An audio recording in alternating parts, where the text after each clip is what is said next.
आज मु आपणक पई सुजीर तैयारी सुजी पिठा जोटा कि अति सुआदिया सहित बहुत कम समय रे बनी पारिबो ताहार रेसिपी आनिकरी आछि। ताहले चलंतु स्टार्ट करबा आजिर रेसिपी। एही रेसिपी बनेबा पई मु प्रथमे गोटे कढ़ाई गरम करी सेथिरे मु तेल देइछि 2 चमच। तेल गरम हो सारिबा परे मु एठारे सुजी नेइछि। सुजी एठारे मु 4 कप सुजी नेइछि। सुजी को 3 रु 4 मिनिट भाजी नेबी। सुजी भाजी सारिबा परे मु एठारे क्षीर नेइछि 6 कप। मु सुजी प्रथमे देइथिली 4 कप सही हिसाब रे मु क्षीर एठारे 6 कप नेइछि। ता संगरे 2 कप मते मु पानी देबी। क्षीर देई सारिबा परे मु एठारे सुजी को क्षीर सहित 1 मिनिट पर्यंत गोळेई नउछि, नहले सुजी हमर गोटा गोटा रहि जिवो। गोळेई सारिबा परे मु एठारे 2 कप पानी देई देइछि। पानी देइकिरी सुजी को एठारे मु भलो से गोळेई नउ। किछि समय गोळेई सारिबा परे मु एठारे गुजराती को छेचिकिरी रखि नेइथिली। से गुजराती रो गुंड को मु एठारे 1 चमच गुंड देइछि। ता संगरे लूण मु एठारे हाफ चमच देइछि। किछि भी मीठा जिनिस बनौथिले सेथिरे जदि लूण अल्प टिके देई दोउछन्ती ताहाले मीठार बैलेंस ठीक हेकिरी रही थाए। एबे देखंतु सुजी एबे हमर ड्राई हेई आसिलानी।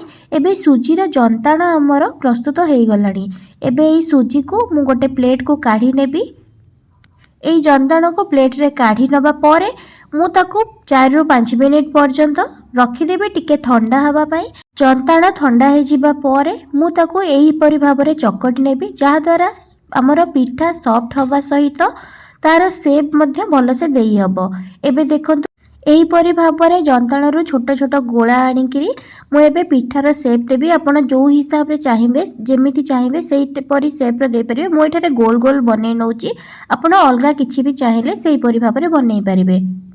मु एबे गोटी गोटी करी सबुतक पिठा को गढ़ी नउची। सबुतक पिठा गढ़ी सारिबा परे मु एका टाइम रे आपनको सब देखै नेबी।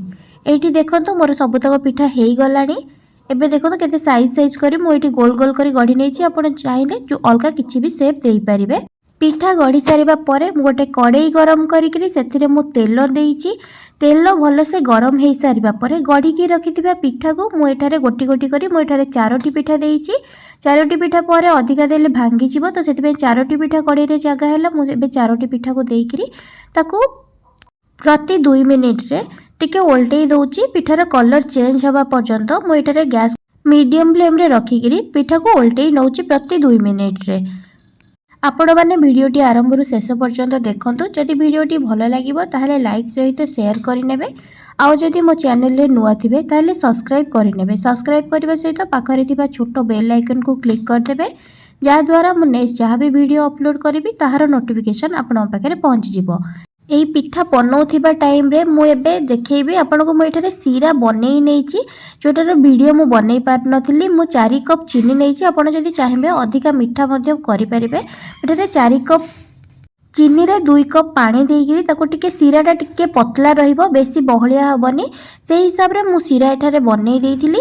बनेई सारिबा परे एबे पिठार देखंतु कलर भी भलो से चेंज हेई गलानी, पूरा गोल्डन कलर हेई जाइछि। पिठा तक हेई गलानी। एबे मो पिठा को छाणी नेबी। छाणी सारिबा परे सेथरु भलो से तेल बाहर जिबा परे एबे मु बनै की रखिथिबा सीरा सेथिरे मु एई पिठा को देई देबी।